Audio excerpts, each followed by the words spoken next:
Hello guys, स्वागत है आपका अपने यूट्यूब चैनल गौरव एडुकेटर में।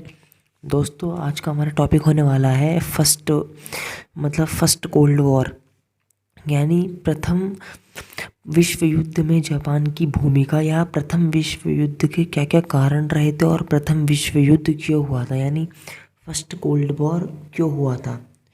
तो गाइस, आज हम जानेंगे क्या था फर्स्ट कोल्ड वॉर। एंड दोस्तों, सेकंड कोल्ड वॉर की वीडियो आपकी आ चुकी है, आपको डिस्क्रिप्शन में उसका लिंक मिल जाएगा।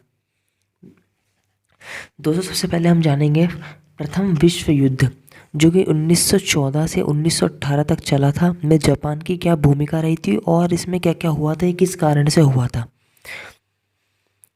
पहला विश्व युद्ध यूरोप में 28 जुलाई 1914 में शुरू हुआ। दोस्तों, क्या बोल रहा है, जो पहला विश्व युद्ध था यूरोप में 28 जुलाई 1914 को शुरू हुआ, जब ऑस्ट्रिया से सीरिया के विरुद्ध युद्ध की घोषणा कर दी। दोस्तों, जब ऑस्ट्रिया से सीरिया के विरुद्ध युद्ध की घोषणा कर दी, क्योंकि उसके युवराज की सीरिया में मृत्यु कर दी गई थी।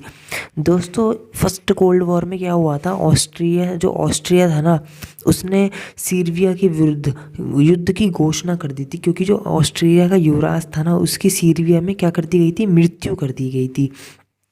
दोस्तों, रूस, फ्रांस और ब्रिटेन ने इस युद्ध में ऑस्ट्रिया के विरुद्ध, और टर्की तथा जर्मनी ने ऑस्ट्रिया के पक्ष में भाग लिया।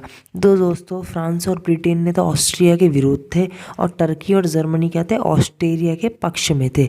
दोस्तों, फ्रांस और ब्रिटेन किसके पक्ष में थे, वो थे सीरिया के पक्ष में, और टर्की और जर्मनी थे ऑस्ट्रिया के पक्ष में। गाइस, याद रखना, आप कॉपी पेन लेके नोट भी कर सकते हो। पहले जापान ने अपने को इस यूरोपीय युद्ध से अलग रखा, किंतु जब जापान स्थित ब्रिटिश राजदूत ने जापान सरकार से प्रार्थना की कि ब्रिटिश जहाज़ों को नष्ट करने वाले जर्मनी जहाज़ों को पकड़ा जाए, तो जापान को इसमें अपने साम्राज्यवादी विस्तार की संभावना दिखाई दी। अब दोस्तों, जो जापान था ना, उसने पहले अपने को इस यूरोपीय युद्ध से तो अलग रखा, ठीक है, लेकिन जब जापान स्थित ब्रिटिश राजदूत थे, उसने जापान की सरकार से प्रार्थना की कि भाई ब्रिटिश जहाज़ों को नष्ट करने वाला जो जर्मनी जहाज़ है उसको पकड़ लिया जाए। तो जापान ने क्या सोचा, भाई अब तो साम्राज्यवाद फैलाने का टाइम आ चुका है। उसने सोचा कि भाई अब मैं कहीं ना कहीं कब्जा कर सकता हूँ, अपनी कुछ खूबियाँ दिखा के या अपना कुछ हुनर दिखा के, मतलब उनकी मदद करके। तो अब जापान ने अपना खेल खेलना शुरू कर दिया।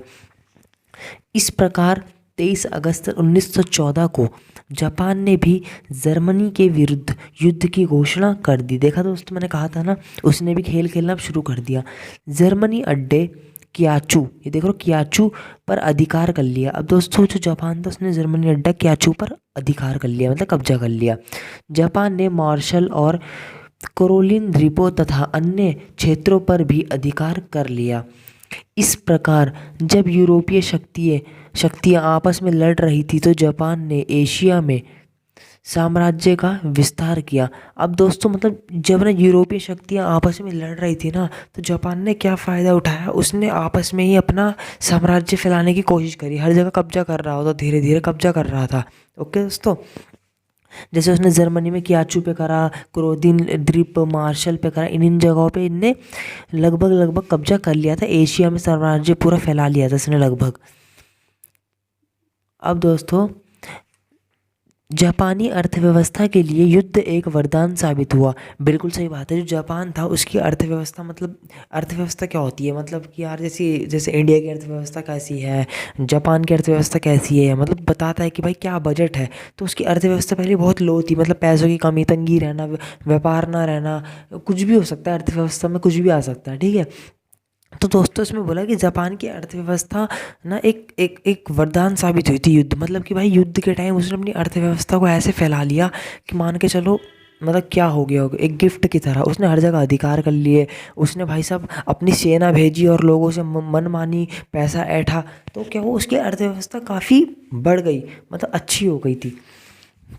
देखो, युद्धरत यूरोपीय शक्तियां जापान से सैन्य सामान और अन्य वस्तुएं खरीदती थी, जिसके लिए जापान को मुंह मांगी कीमत मिलती थी।